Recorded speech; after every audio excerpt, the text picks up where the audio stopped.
매달 34만 원이 통장에 들어온다고 상상해 보세요.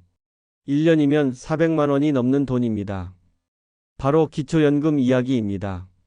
그런데 제가 20년간 노후 재정 상담을 하면서 만난 수많은 어르신들 중에는 이런 분들이 계셨어요. 평생 성실하게 살아오시면서 노후를 위해 조금씩 모아둔 돈이 있다는 이유로 기초연금 신청조차 포기하신 분들 말입니다. 얼마 전에도 한 할머니께서 상담실에 오셔서 이런 말씀을 하셨습니다. 선생님, 저는 통장에 돈이 좀 있어서 연금을 못 받는다고 하던데 맞나요? 목소리에 체념이 묻어나더군요. 아드님이 용돈으로 조금씩 보내주신 돈과 병원비로 모아둔 돈이 3천만 원 정도 된다고 하시면서요. 저는 그 순간 정말 안타까웠습니다. 이 할머니뿐만 아니라 전국의 수많은 어르신들이 같은 오해를 하고 계시더라고요. 통장에 돈이 있으면 무조건 기초연금을 받을 수 없다고 생각하시는 겁니다. 하지만 결론부터 말씀드리면 그렇지 않아요. 통장에 상당한 금액이 있으면서도 기초연금을 받고 계신 분들이 생각보다 많습니다.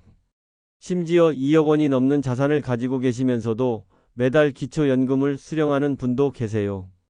이 방법을 몰라서 연금을 포기하셨다면 너무 안타까운 일입니다. 더 늦기 전에 정확한 정보를 알아두시는 게 좋겠어요.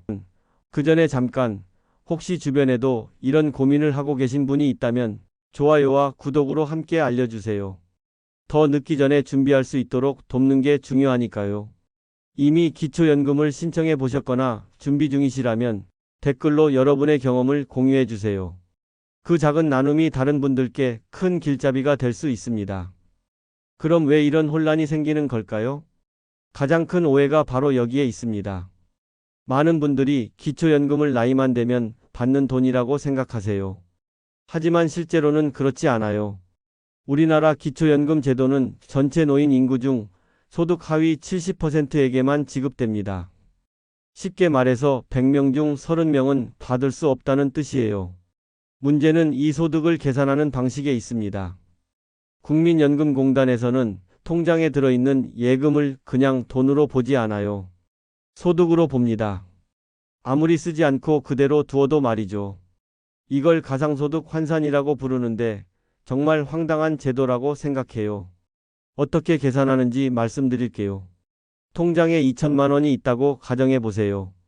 국민연금공단은 이 돈의 연 14%를 곱합니다. 2천만 원에 14%면 280만 원이죠. 이걸 12개월로 나누면 월 2, 3만 원입니다. 실제로는 한 푼도 벌지 않았지만 매달 2, 3만 원씩 소득이 있다고 간주하는 거예요. 이 가상의 소득이 기초연금 심사에서 실제 소득과 함께 합산됩니다. 저는 이 제도를 설명할 때마다 어르신들 표정이 변하는 걸 봅니다. 평생 아껴서 모은 돈이 독이 된다는 말이냐고 물어보시더라고요. 안타깝게도 현행 제도로는 그렇습니다. 더 억울한 건 이 환산율이 14%라는 점입니다. 요즘 은행 정기예금 금리가 3% 정도인데 4배가 넘는 수익률을 올린다고 가정하고 계산하는 거죠. 도저히 납득이 안 되는 기준입니다. 그럼 이런 제도 때문에 연금을 포기해야 하는 걸까요? 실제로 제가 만난 사례들을 들려드리겠습니다. 김선희 할머니는 올해 81세입니다. 아드님이 매달 30만 원씩 용돈을 보내주시는데 할머니는 그 돈을 거의 쓰지 않으셨어요. 혹시 몸이 아플 때를 대비해서 병원비로 모아두신 거죠. 10년 동안 아껴서 3천만 원이 됐습니다. 그런데 동사무소에서 기초연금 신청을 하려니까 담당 공무원이 말하더래요. 할머니, 통장에 돈이 너무 많아서 연금 받기 어려울 것 같은데요. 할머니는 그 자리에서 포기하고 돌아오셨습니다. 할머니는 이 돈을 다 써야 연금을 준다는 게 말이 되나요? 라며 한참 동안 말을 잇지 못하셨습니다. 저는 아무 말도 할 수 없었어요. 평생 아껴서 모은 돈이 제가 되는 세상이 어디 있습니까? 윤대호 할아버지 사례는 더 억울합니다. 할아버지는 국민연금을 월 20만 원 받고 계세요. 자녀 셋이 매달 10만 원씩 보내드린 돈을 10년 동안 모아서 4천만 원이 됐거든요. 국민연금공단에서는 이 4천만 원을 가상소득으로 계산했습니다. 연 14%를 적용해서 월 47만 원 소득이 있다고 본 거예요. 기존 국민연금 20만 원과 합치면 월 67만 원이 됩니다. 기초연금 소득 기준을 훌쩍 넘어버린 거죠. 할아버지는 이 돈은 내 돈도 아니고 그냥 자식들이 보내준 마음인데 그걸 내가 번 걸로 보겠다는 거잖아요 라고 하셨어요. 실제로는 월 20만 원밖에 수입이 없는데 제도상으로는 부자 취급을 받는 겁니다. 제도라는 건 사람을 보호하기 위해 있는 건데 오히려 사람을 시험에 들게 만드는 것 같다는 생각이 들었습니다. 그래서 저는 이럴 때일수록 더 정확한 정보를 알고 준비를 하셔야 한다고 늘 강조드려요. 실제로 이런 상황에서도 기초연금을 받게 된 분들이 계시거든요. 이제 희망적인 이야기를 들려드리겠습니다. 앞서 말씀드린 것처럼 통장에 돈이 있어도 기초연금을 받을 수 있는 방법이 분명히 있어요. 박정수 할아버지는 76세에 택시기사를 그만두셨습니다. 40년 동안 운전대를 잡으며 모은 퇴직금이 5천만 원이었어요. 할아버지는 이 돈을 통장에 그대로 넣어두고 계셨죠. 처음 상담실에 오셨을 때 할아버지는 이렇게 말씀하셨어요. 선생님, 저는 통장에 돈이 좀 있어서 기초연금은 포기해야겠지요. 목소리에 체념이 묻어나더라고요.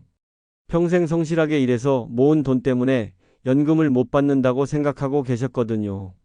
하지만 저는 할아버지께 다른 방법이 있다고 말씀드렸습니다. 생활비 통장을 별도로 만들고 나머지 돈은 적절하게 분산시키는 전략을 설명해 드렸어요.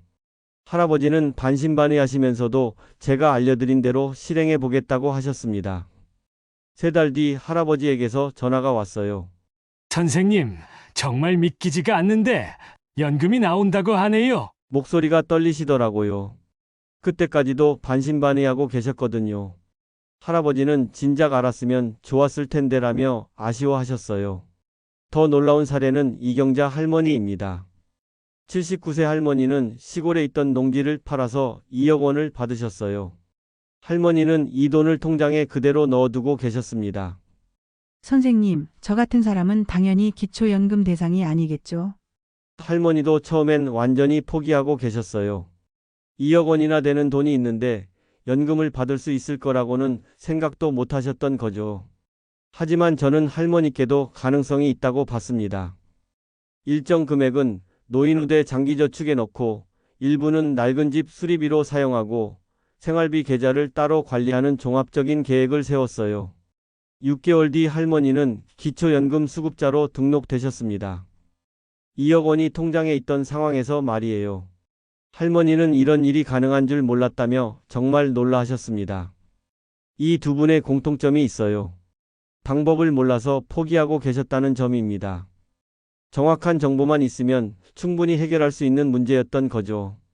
그럼 구체적으로 어떤 방법들이 있는지 하나씩 알아보겠습니다. 첫 번째 방법은 생활비 통장 최적화 전략입니다. 이게 가장 기본이면서도 가장 중요한 방법이에요. 많은 분들이 실수하는 부분이 바로 여기입니다. 통장에 무조건 많이 넣어두는 게 좋다고 생각하시거든요. 하지만 기초연금을 받으려면 정반대로 생각해야 해요. 장미순 할머니 사례를 말씀드릴게요. 73세 할머니는 처음에 통장에 4천만 원을 가지고 계셨어요. 아드님과 함께 동사무소에 갔다가 연금 신청을 포기하고 돌아오셨죠. 공무원이 이 정도 금액이면 어려울 것 같다고 말했거든요. 할머니가 상담실에 오셔서 제일 먼저 물어보신 게 이거였어요. 선생님, 그럼 통장에서 얼마만 빼면 돼요? 정말 직설적이고 현실적인 질문이더라고요. 저는 할머니께 월 생활비부터 계산해 보자고 했습니다. 집세, 관리비, 식비, 의료비, 용돈까지 다 더해 보니까 월 90만 원 정도 나왔어요. 할머니는 생각보다 많이 쓰고 있었네라고 하시더라고요. 제가 할머니께 알려드린 계산법은 간단합니다. 생활비에 6을 곱하시면 돼요. 월 90만 원이니까 540만 원을 통장에 남겨두시라고 했죠. 나머지 3,500만 원은 다른 방법으로 관리하시라고 했고요. 왜 6개월치냐고 물어보시는 분들이 많은데 이유가 있어요. 너무 적게 남기면 갑작스러운 의료비에 대응하기 어렵거든요. 반대로 너무 많이 남기면 가상소득으로 계산되어 불이익을 받아요. 4개월치에서 6개월치가 가장 안전한 범위입니다. 할머니는 제가 알려드린 대로 통장을 정리하셨어요. 540만 원만 생활비 통장에 남기고 나머지는 노인우대 상품에 넣고 일부는 가족 계좌로 분산시키셨죠. 몇 달 뒤 기초연금 신청이 통과됐습니다. 할머니는 이렇게 간단한 방법이 있었는 줄 몰랐다며 정말 기뻐하셨어요. 사실 복잡한 게 아니에요. 월 생활비만 정확히 계산하면 되거든요. 지금 여러분도 한번 계산해 보세요. 내가 한 달에 얼마나 쓰는지 말이에요. 그 금액에 6을 곱한 만큼만 통장에 남겨두시면 됩니다. 하지만 이것만으로는 부족할 수 있어요. 더 확실한 방법들이 있거든요. 두 번째 방법은 자녀가 보내주는 돈을 제대로 관리하는 전략입니다. 생각보다 많은 분들이 이 부분 때문에 손해를 보고 계세요.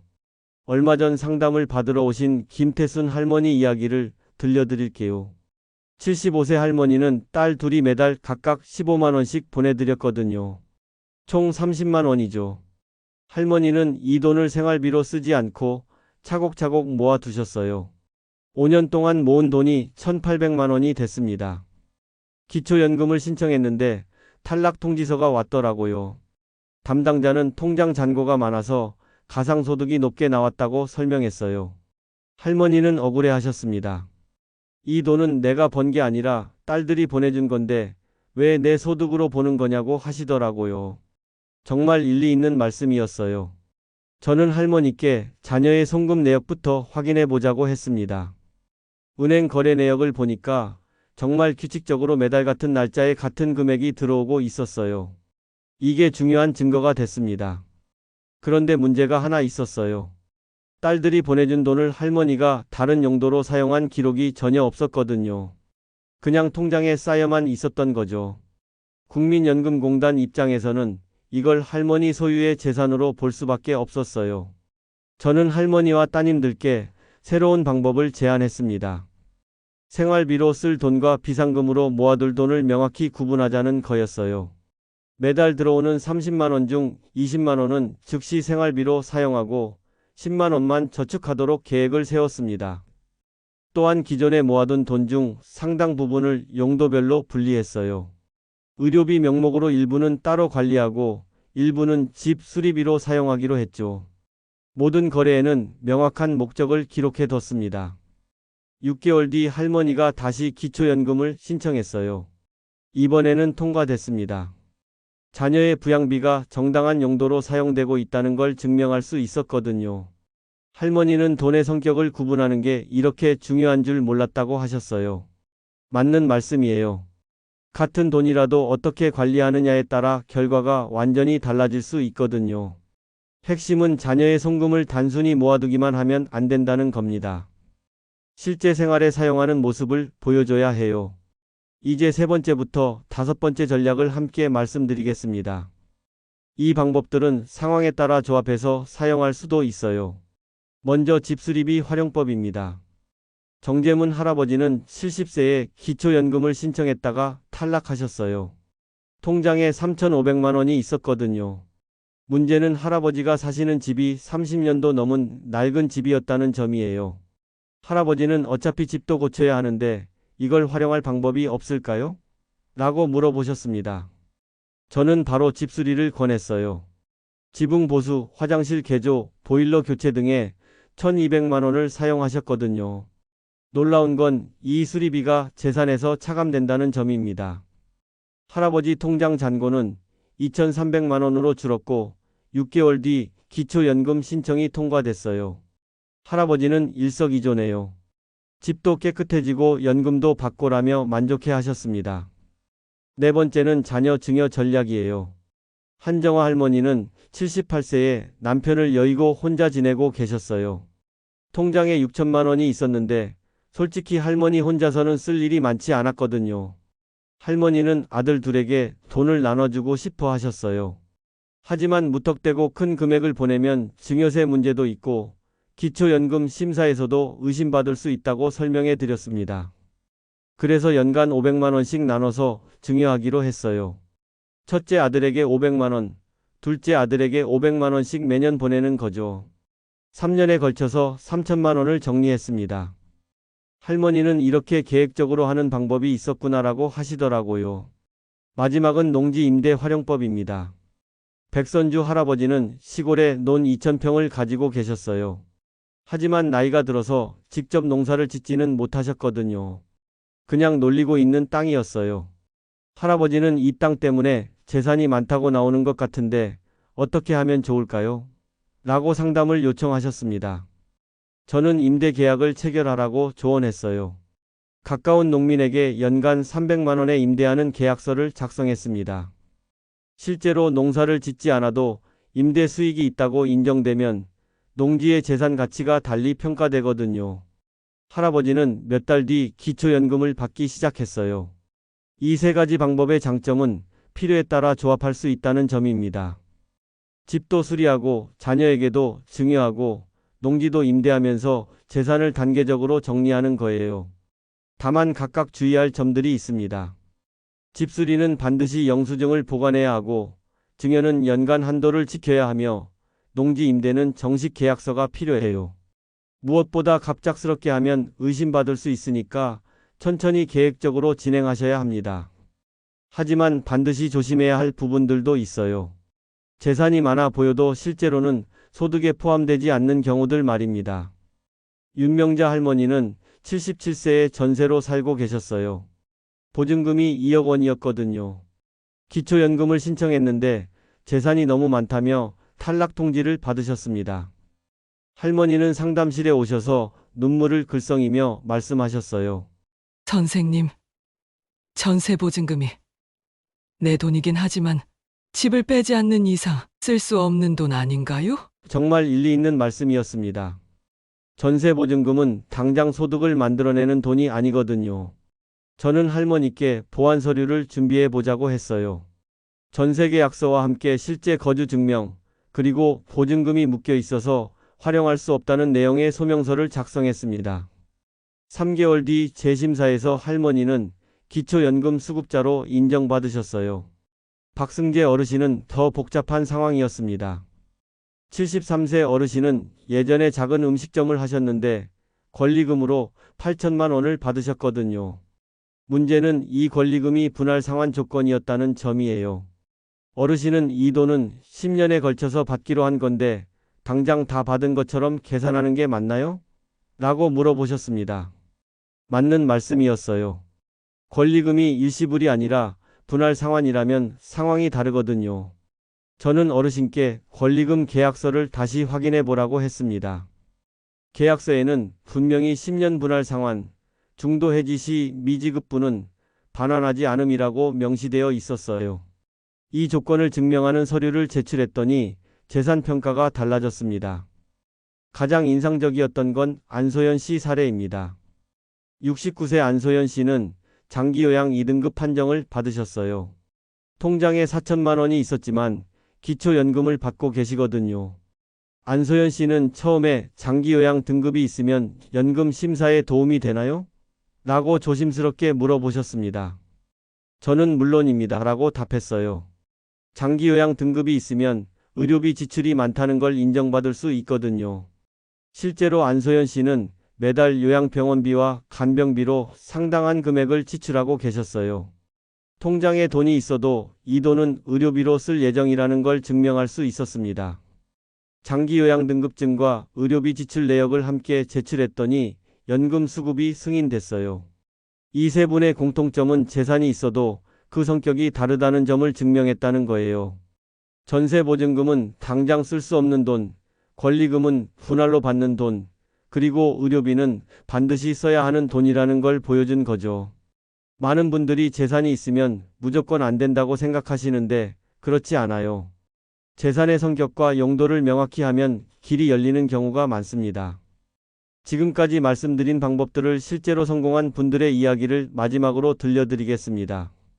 박정남 어르신은 74세에 처음 상담을 받으러 오셨어요.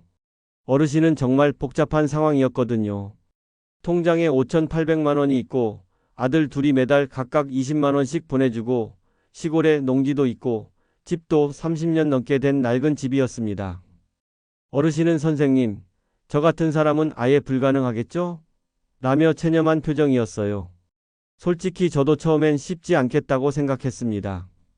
하지만 하나씩 정리해 보니까 방법이 보이더라고요. 첫 번째로 통장 정리부터 시작했습니다. 어르신의 월 생활비를 계산해 보니 110만 원 정도 나왔어요. 6개월치인 660만 원만 생활비 통장에 남기고 나머지 5천만 원 넘는 돈을 다른 방법으로 관리하기로 했죠. 두 번째는 자녀 송금을 정리했어요. 매달 들어오는 40만 원 중 30만 원은 실제 생활비로 즉시 사용하고 10만 원만 비상금으로 저축하도록 계획을 세웠습니다. 아드님들께도 설명해서 이해를 구했고요. 세 번째로 집수리를 했어요. 어차피 고쳐야 할 부분이 많았거든요. 지붕 보수, 벽지 도배, 화장실 리모델링에 1,500만 원을 사용했습니다. 모든 영수증을 꼼꼼히 보관했고요. 네 번째는 농지 활용이었어요.